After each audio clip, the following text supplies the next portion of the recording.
The framing of cultural emergence serves to connect those already creating change. Attending to and understanding culture connects us and provides communication pathways with other change makers. It is a naming and organising of many methods and techniques already used. It supports us in having common words, tools, purpose and vision. It is a language of process and aspiration, an intention, an experience, story to inhabit. It is a movement for enhanced community and collaboration. Cultural emergence is calling all change makers, movers and shakers, the wild ones, the edge dwellers, dreamers and visionaries, doers and manifestors, artists, creatives and inventors, thought leaders and philosophers, healers and teachers, writers and filmmakers, musicians and poets. It is for those of us who create culture with our words, thoughts, actions, inventions and connections. Cultural emergence is an invitation to collaborate, participate, invigorate, contribute and co-create. It is time for us all to connect with a bigger vision of possibility for ourselves and humanity.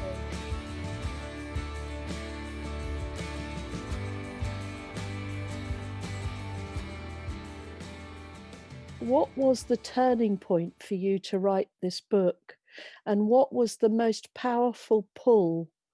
What did you need people to get from it, to learn?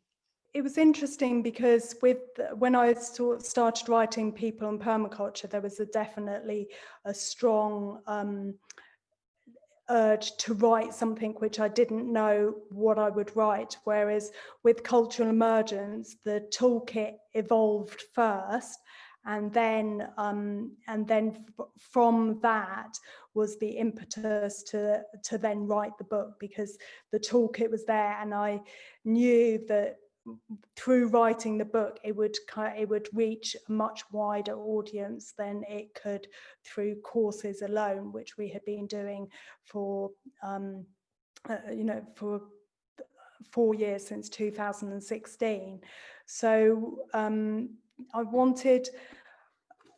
I guess we were maybe a bit ahead of our time, really, because we could see that what we needed to do to move into this regenerative culture that we hope for and we vision with permaculture is to really explore culture. What does that mean? What do we need to change? And recognizing that the problems that are around at the moment come from people and they're cultural problems, and that if we really start to understand culture and we really understand how we can facilitate cultural shifts, then we've got more of a chance of heading towards the regenerative culture.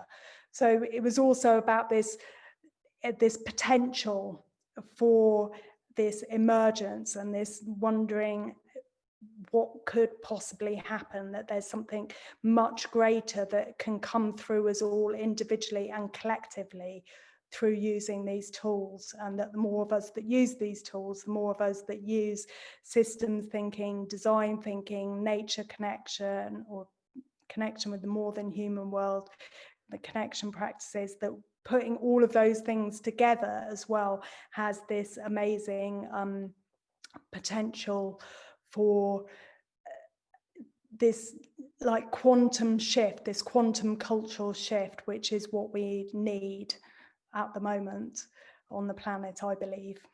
What inspired you? Where does your inspiration and the energy to pull something this, it's a whole system and it's quite intricate as a whole process. Where did you find the energy and the inspiration in yourself? What inspires you, Libby?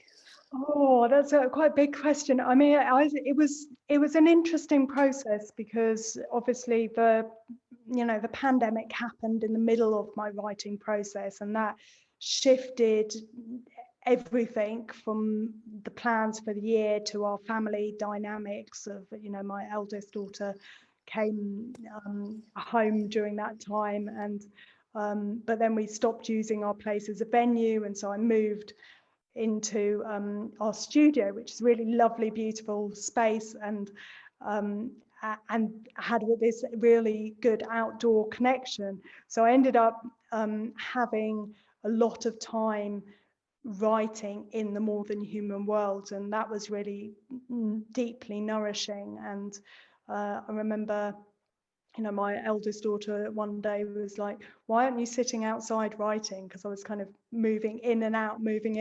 And then I was like, oh yeah, I could just take my computer out. So I had my computer in my sit spot, which was just, you know, really magical, and wove a lot more nature connection into the entire book, I think, than would have been there. Metaphors from nature came through me just from that. So there was a lot of inspiration that came from the more than human world, and also it's kind of built up over these years of running these cultural emergence courses. All that inspiration from other people and that collective wisdom was there. It was kind of stored on flip charts, on folders of course notes, and it was about kind of pulling that forth into some cohesion then.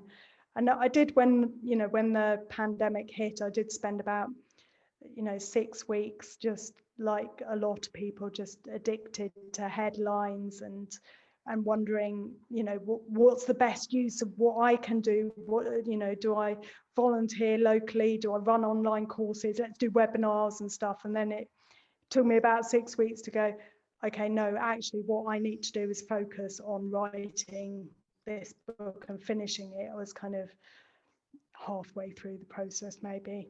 Do you design the process of writing books? What is your process as an author? Well, I mean, it's so when I've got People and Permaculture here, and this I started in 2010, so a decade ago. Can't believe it was a decade ago. But when I started writing this, when I moved from the idea of that book would be really useful to I'm getting a commitment, I'm going to write that book. I went into a very big design process then of like, okay, what are the limits? What are the patterns? I use the principle of capture and store energy right from the word go, of all these like snippets of conversations or books I've read or something, and it was just like, instead of letting them go through the system, it was like catching them like rainwater, but like, right, great, catch them, store them, and then process them later.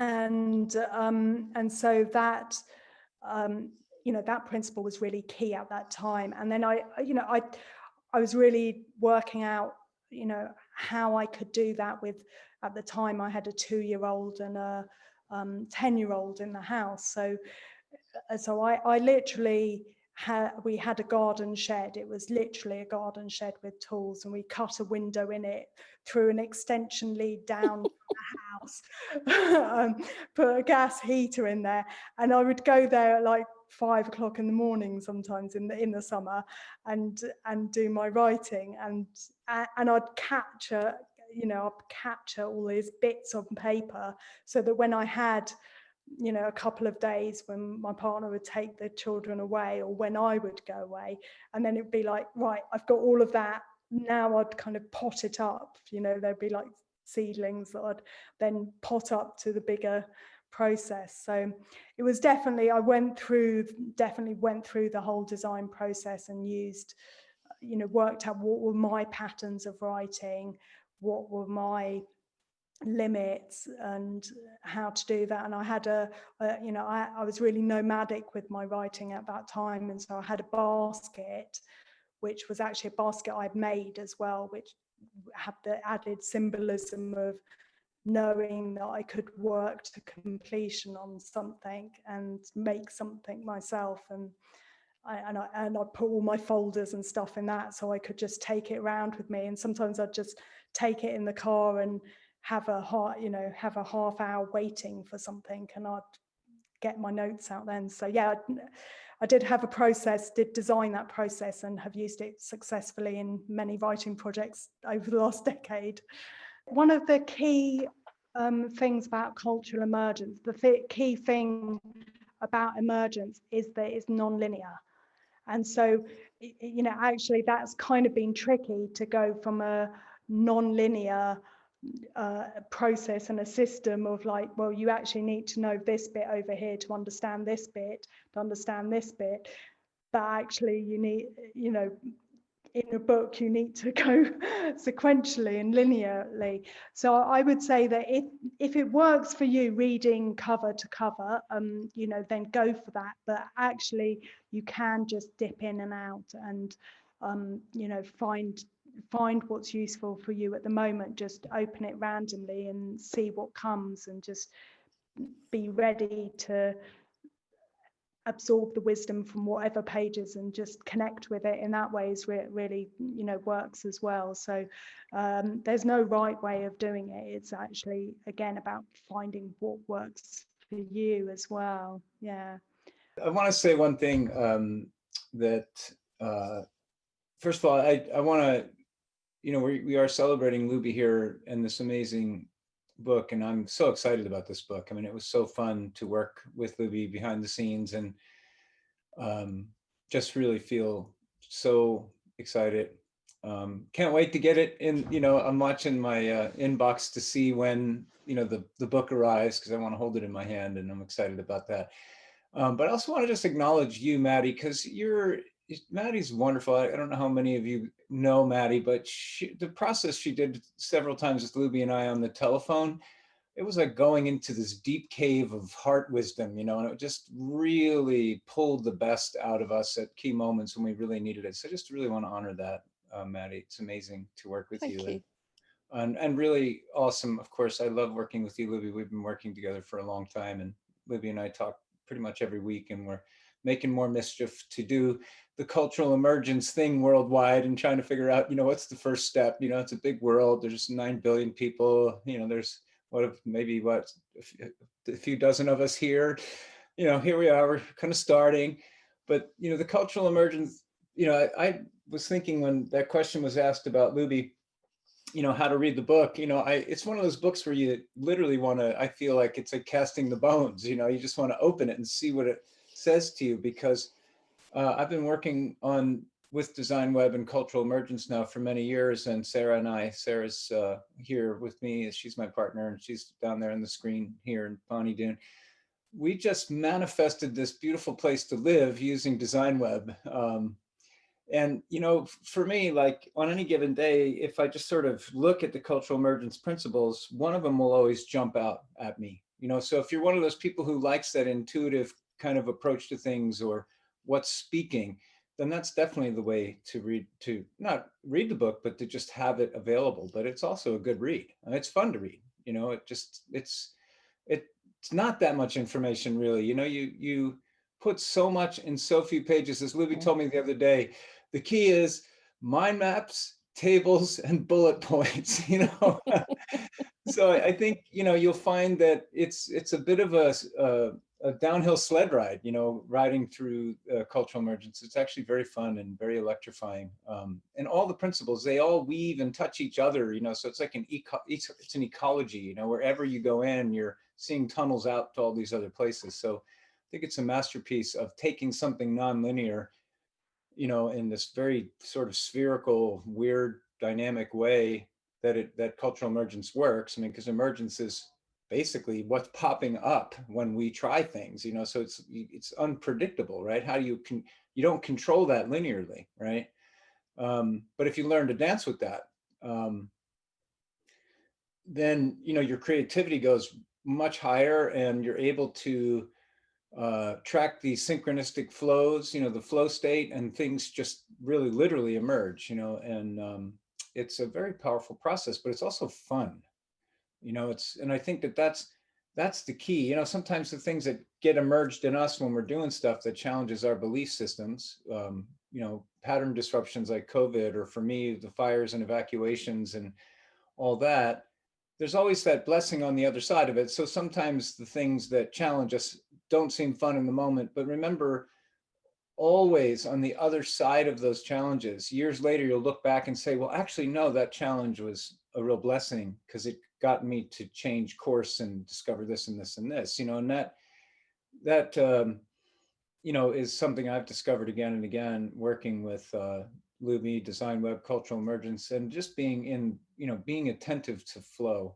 because we are, this world is complex, and it needs complex models to dance with, and this is the next evolution in us trying to figure out how to make things a little better. The real lesson is in every experience we have in life, and we have to be grateful for the challenges, because they awaken us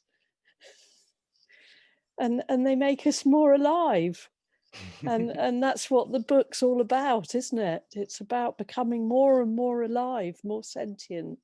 May I quote James Stark, and then I'll say so long real quick? James Stark from the Permaculture Institute in Northern California. When something was really challenging people, when we were teaching the RDNA program years ago, he would say, "Oh, isn't that great? Wow, what's the blessing in this?" And, people like kind of really were mad at him, because they wanted his sympathy in that moment. But he seemed to be like celebrating their pain. But what he was saying was, no, years from now, you're going to look back and see the gifts. So why not find that gift right now? So that's been echoing in my head for the last 9 months. What is the gift in this moment and this challenge that we're in globally? Let's find it. And I wish you help and blessings on your journey to discover what's emerging for you all as well. And I hope that you have fun innovating and helping to generate something better than what we inherited. When this journey started with Cultural Emergence, it started with Jon and I running a course, and we weren't sure where we were going with it, and we called it Emergence. And then we realized we have this crossover of like thinking about culture, and so we called it Cultural Emergence. And then as the toolkit was developing, I did a design for it, of course, and realized that we wanted to bring in other wisdom keepers, and you were one of those people, Maddy, that came and collaborated and co-facilitated and shared your wisdom into the toolkit as well. And there's been lots of naming and framing of things and stories and techniques that have been come from the courses that we've collaborated together that come into the toolkit. And that's before your wisdom as an editor has really shaped the book as well. So yeah, I'd like to give my gratitude to you for all of that, Maddy. It's kind of a bit like an evolutionary step for me, if I could put it that way, that people in permaculture was very orientated around relationships on a personal and community level.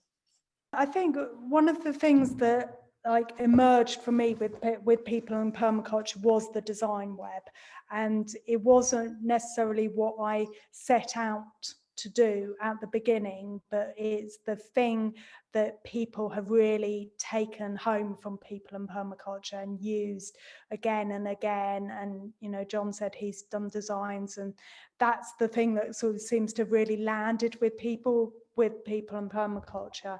And I have now with the Cultural Emergence book sort of upgraded the design web a bit and shared more of my wisdom and shared more about how other people have used it. And after running numerous courses, I've realized where people's sticking points are with using the design web, and I've tried to elucidate and clarify things there. So the design web is still very much a big part of the Cultural Emergence toolkit. What I've the phases of Cultural Emergence have really given a different framing as well to the toolkit and how we balance that. And there's a lot more deep nature connection that's coming from Jon's work, and then a lot more understanding of culture and systems as well. So they complement each other. As a reader, I really don't like reading other people's books where I'm like, oh, they've just repeated themselves. So I was really trying not to repeat themselves, with only doing that, you know, when I really felt like you needed to understand that bit to go forward. So so they complement each other, and enhance each other rather than repeat. And yeah, it just all sort of builds upon each other. Yeah, definitely. And as I said, I feel like it is this, you know, it's like you consolidate what's in people in permaculture, which was very much, you know, when that book was written and published 10 years ago, we were still living in a culture that was kind of saying, well, you know, permaculture is all about earth care, really. We're designing farms and gardens and maybe communities. And the people care stuff's important, but it's part of earth care. And what you did was you took people care out into this much bigger, more connected scenario, and you linked it up with Joanna Macy's work that reconnects work, and you had that kind of capacity to integrate psychological practices and wisdom as well as ecological practices and wisdom, and it kind of boosted permaculture as a movement. It became more emotionally intelligent. We were very intelligent with our mulching and in our physical systems, but we needed much more education on the interpersonal level, and that was what that book was about. That was saying, come on, we need these skills too. And I feel like then you're with Cultural Emergence, you're taking people in permaculture with you, but moving into the bigger world of what is culture and how do we create it and how can we affect it and make it more regenerative? How can we design culture? So this whole dream of permaculture being permanent agriculture and then permanent culture, it's this really grand exploration of the possibilities of changing the whole world. But of course we have to start with ourselves. So for me, that's what the difference is. It's another evolutionary step